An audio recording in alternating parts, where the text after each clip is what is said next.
Pero también mañana, acá en Salta, vamos a vivir un protagonismo muy importante en el ámbito de lo que es la justicia, porque finalmente, cuando muchos pensábamos que esto no lo íbamos a poder ver, finalmente la justicia, en este caso la justicia federal, va a empezar a ventilar a través del Tribunal Oral en lo Criminal Federal número 2, el juicio oral y público al ex juez federal Ricardo Lona en la causa que se lo investiga por los delitos de encubrimiento y prevaricato en relación con el secuestro y desaparición del ex gobernador constitucional Miguel Ragone, el asesinato del comerciante Santiago Arredes y la tentativa de homicidio de Margarita Martínez de Leal. Este será el juicio número 11 de lesa humanidad en la provincia de Salta y tendrá como imputado único a quien fuera juez federal, al ex magistrado. Y decía que para mi generación, para quienes hemos sido protagonistas o testigos de lo que fue la dictadura militar, la última dictadura militar desde el 76 al 83, la posibilidad de que alguna vez este señor Lona, que durante esos años, y lo más grave es que años después ya en democracia seguía haciendo lo mismo, Ricardo Lona fue el amo y señor, el dueño, el que decidía sobre la vida, la muerte y la hacienda de los salteños. Fue un personaje con un poder supremo. De él dependieron la vida de mucha gente, los bienes de mucha gente. Fue uno de los principales cómplices que desde el Poder Judicial tuvo la dictadura. Fue un hombre que a través del todopoderoso ámbito judicial manejó la justicia a gusto y piacere. Ricardo Lona fue el principal aliado que tuvo la dictadura genocida de Videla, Macera, Agosti y compañía, acá en Salta. Era, sin lugar a dudas, un hombre superpoderoso, todopoderoso. Por eso es que desde las mismas organizaciones sociales, de derechos humanos, que vienen peleando desde hace muchos años por buscar justicia, ¿no es cierto?, en muchos de los integrantes que son enormes luchadores y luchadoras, había cierto descreimiento y escepticismo respecto de que finalmente este personaje siniestro pudiera llegar a juicio. Había muchos que perdieron las expectativas,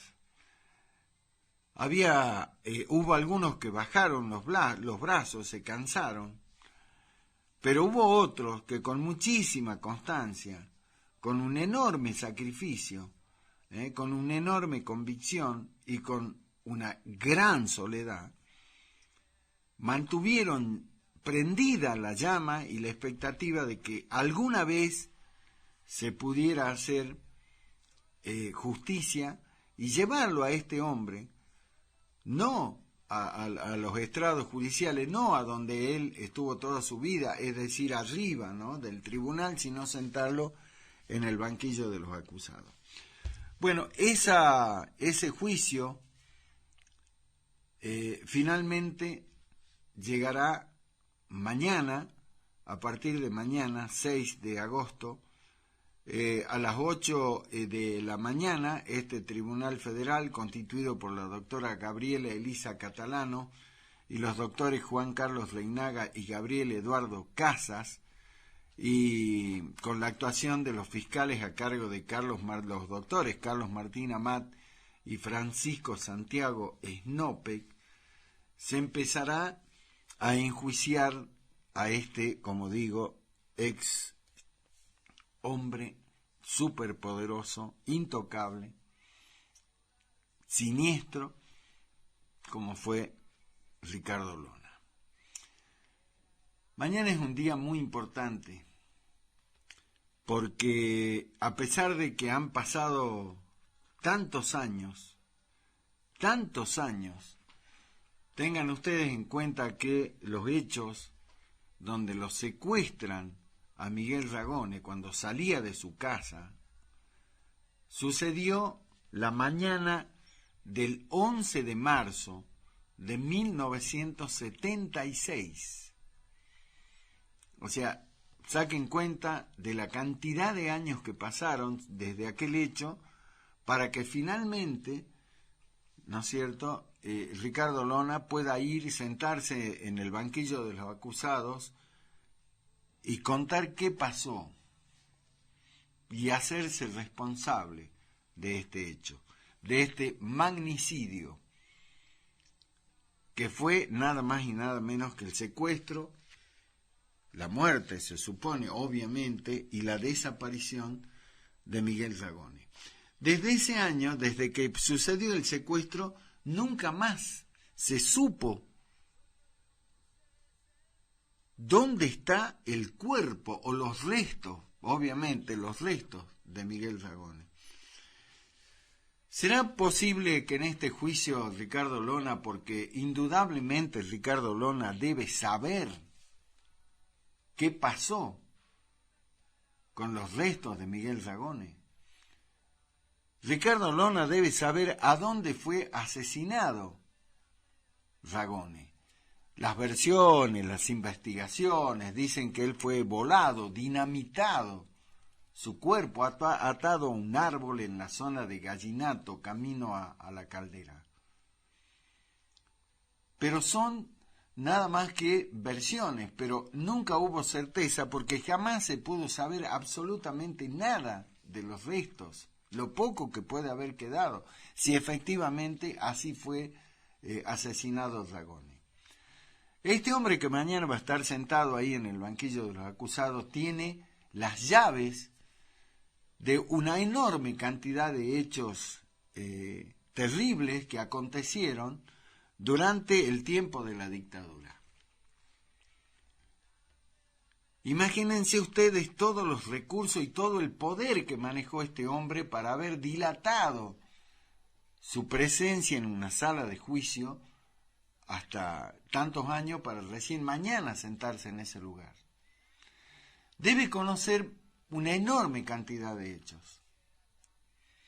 Lona hoy es un hombre mayor, un hombre viejo, y algunos miembros de las organizaciones de derechos humanos me decían que parecía muy loco lo que iban a decir, pero que muy en el fondo algunos de ellos, otros no, pero algunos de ellos albergaban la esperanza, la expectativa de que este hombre pudiera contar muchas de las cosas que pasaron.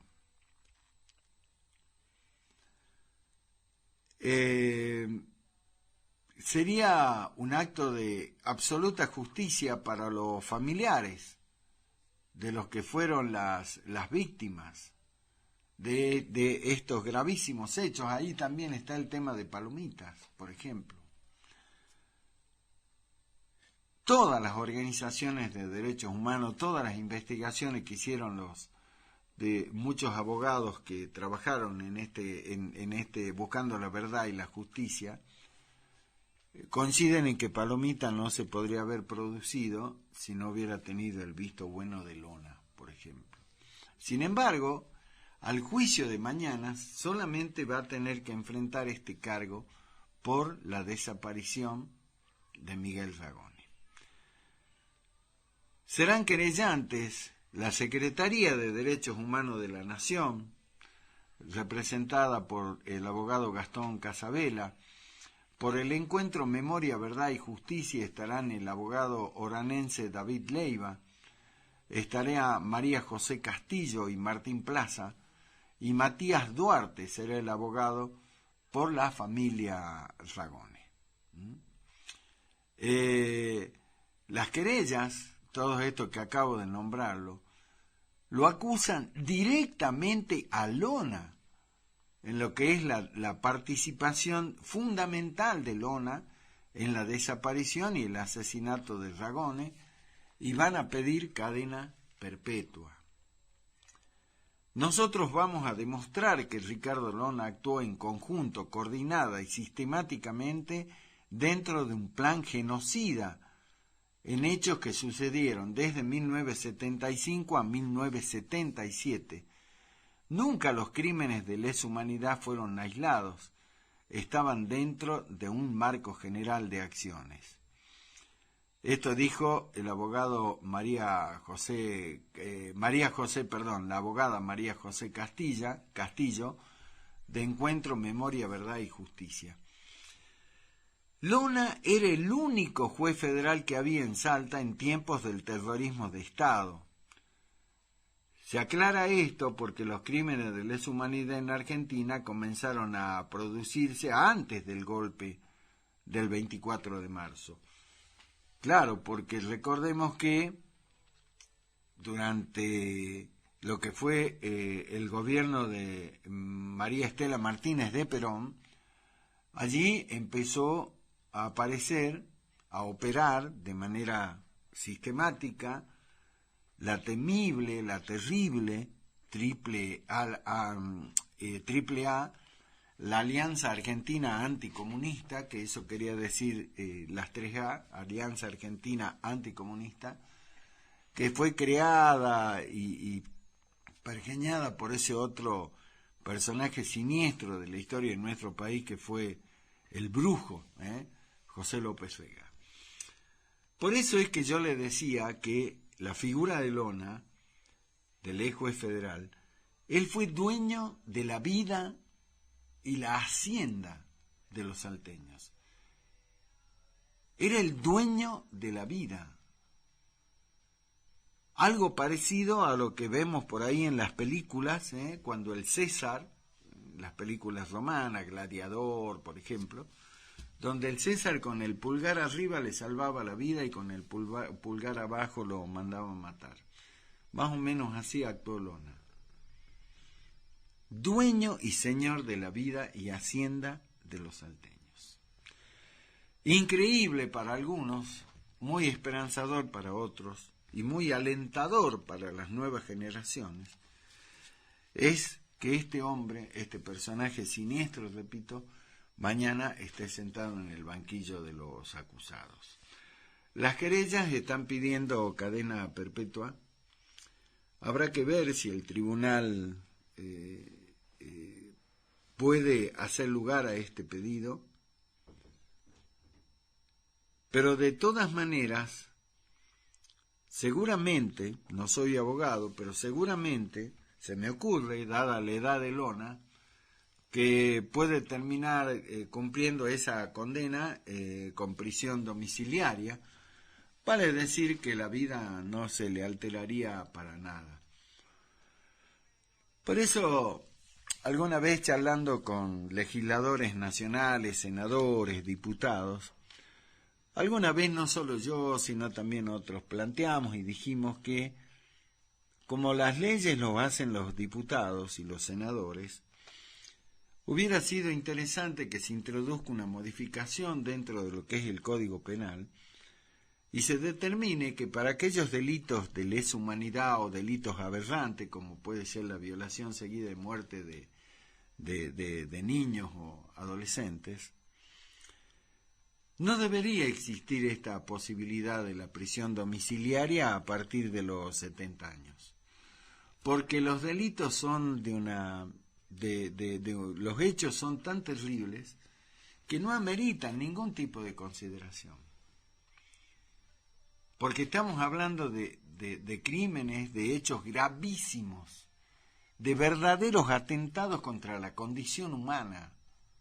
Por eso se llaman delitos de lesa humanidad, porque lesionan la esencia misma de la humanidad.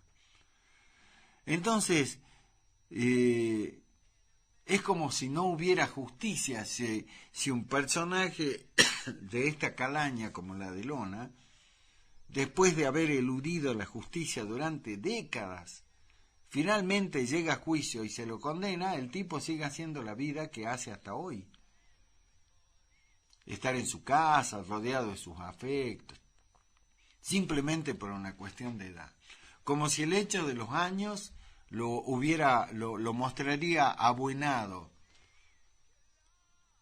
Y no es así. Pero bueno, lamentablemente en ese sentido nuestras leyes son demasiado permisivas. Hay algunos legisladores que legislan sobre el Día Nacional del Chancho y un montón de pelotudeces, pero son incapaces de tomar en serio consideraciones de este tipo. ¿Para qué? Para que personajes como este, y como un montón de otros genocidas, ¿no? Algunos se murieron, pero hay otros que están con prisión domiciliaria con el argumento de que tienen más de 70 años. Hay hechos, hay crímenes que son de característica aberrante, repito, de lesa humanidad, y no merecen este tipo de consideración. Tampoco digo que hay que fusilarlo y matarlo, pero simplemente dejarlo en la cárcel, que es donde tienen que estar, con todos los cuidados, ¿no? Si tienen que tener insulina porque son diabéticos, darle insulina. Si tienen que darle las pastillas para la presión porque son hipertensos, hay que darle. Si hay que cuidarle el corazón, pero en la cárcel. En la cárcel. En la cárcel. Durante el nazismo hubo personajes, ¿no? Siniestros. El último que conocimos acá, que se refugió y también eludió la justicia durante muchísimas décadas, fue Erich Priebke. Erich Priebke fue uno de los grandes genocidas del nazismo. Y el tipo, después de la Segunda Guerra Mundial, cuando cae Hitler, cuando cae el nazismo, el tipo huye y tiene suerte y se refugia acá en el sur del país. Vivía prácticamente en un lugar paradisíaco, ¿no? Como es en las cercanías del lago argentino, ahí en el sur, que es uno de los lugares más hermosos del planeta. Y el tipo vivió ahí con otro nombre, hizo otra vida, creó familia, tuvo hijos, nietos. Y había sido uno de los más grandes criminales de guerra, ¿no? Responsable de la muerte de miles y quizás millones de personas. Bueno, a Erich Priebke, la justicia alemana, que jamás lo dejó de buscar a través de la organización que manejó ese personaje fantástico que se llama Simon Wiesenthal, lo encontró en la Argentina y lo capturó y lo llevaron para juzgarlo. A ese tipo, Erich Priebke, cuando lo detuvieron en Argentina, tenía casi 90 años. Y cuando lo llevaron, lo condenaron, porque tenían todos los elementos de prueba, y ahí no se le aplicó la prisión domiciliaria, ni dijeron, no, pero es un viejito que está muy cachuzo, miralo, pobre viejo, apenas puede caminar. No, lo metieron en una celda común y silvestre, no una celda VIP. Lo metieron en una mazmorra, en una celda. Y el tipo con 90 años, no sé cuántos años tenía, lleno de achaques, se murió en la celda. Acá, eso no es venganza, eso se llama justicia. Porque hay quienes dicen, no, eso es una actitud de venganza. No, venganza a las pelotas, como dicen en la calle. Eso se llama justicia. Así que veremos qué va a pasar con Lona. Ya el hecho de que sea juzgado, ya es un hecho histórico. Yo coincido con quienes dicen que es un hecho histórico. Y nos acerca un poco más a la justicia. Sobre todo en estos hechos aberrantes, repito, crímenes de lesa humanidad. Veremos qué es lo que resuelve, porque el juicio recién se comienza mañana, a las 8 de la mañana. Es un juicio oral y público, por lo tanto, todos aquellos, bueno, hay que tener en cuenta la capacidad de la sala donde se lo va a juzgar. En la avenida Francisco de Gurruchaga, esquina Paseo Güemes, frente al monumento. Las audiencias, como todos los crímenes de lesa humanidad, son libres y abiertas al público. Por lo tanto, si usted quiere presenciarlo, habrá que ver, repito, la capacidad del lugar donde sea el juicio, pero usted simplemente con la presentación de su documento nacional de identidad podrá ingresar y presenciar el juicio. Se calcula que por lo menos serán 40 testigos los que van a declarar, por lo que en tiempos judiciales la sentencia se podría esperar que esté para antes de fin de año, pero todo el mundo sabe, no hace falta ser abogado para darse cuenta, saber que este juicio, la defensa de Lona le va a interponer 2.562 recursos de todo tipo para tratar de dilatar la sentencia, para tratar de chicanear, como se dice en términos judiciales, de embarrar la cancha, como dicen en la tribuna, pero definitivamente este siniestro personaje estará sentado en el banquillo. Hay no solo las nuevas generaciones, sino también hay generaciones intermedias, porque no han vivido ese tiempo, que desconocen de quién estamos hablando. Y repito, Lona debe ser uno de los personajes más siniestros que ha dado la historia de Salta, uno de los responsables criminales más importantes que ha dado la historia de Salta. Yo les recomiendo, para las nuevas generaciones, para las intermedias y para todos, que lean el libro que ha escrito el abogado salteño Carlos Humberto Saravia, el Uluncha Saravia, que se llama Pedazos del Infierno. Ese es un libro que, así como los sinvergüenza de los kirchneristas quieren que sinceramente sea libro de lectura obligado en las escuelas, la porquería esa que escribió Cristina Kirchner, sería muy importante que el libro Pedazos del Infierno, que escribió, repito, el abogado salteño Carlos Uluncha Saravia, que siempre estuvo y está trabajando siempre al lado de las organizaciones de defensa de los derechos humanos, él en ese libro hace un relato fantástico de lo que es la historia de Salta en esa convulsionada década de los 70 particularmente, la historia política y judicial de Salta en esa época. Y hay párrafos, hay capítulos en ese libro donde habla muy particularmente de lo que fue el secuestro de Ragone. Está también todo lo de Palomitas, pero muy particularmente eso, y el accionar, la responsabilidad que tuvo el juez federal Lona. Yo le recomiendo la lectura de ese libro, reitero, se llama Pedazos del Infierno. Seguramente debe estar en las librerías, al menos las más importantes de Salta. Autoría del abogado salteño, el doctor Carlos Humberto Saravia, de Uluncha, como lo conocemos. Leer y conocer esa parte de la historia ayudará a comprender, para aquellos que no tienen un conocimiento amplio de este hecho, quién ha sido Lona y otros personajes también, pero particularmente el tema de Lona. Así que nos alegramos mucho, hacemos salud por eso, en homenaje a las víctimas y fundamentalmente a la memoria de ese gran hombre que tuvo Salta, más allá de su pertenencia política, que se llamó Miguel Ragone, a quien se conocía como el médico del pueblo. Y que aun cuando pasaron tantos años y para que tenga un descanso en paz definitivo, por lo menos saber qué fue de su vida una vez que fue secuestrado aquel 11 de marzo de 1976. Así que vamos a estar atentos a todo lo que sea este juicio largo, por supuesto, que lo va a tener en el banquillo de los acusados, por fin, a este verdadero personaje siniestro, repito, siniestro,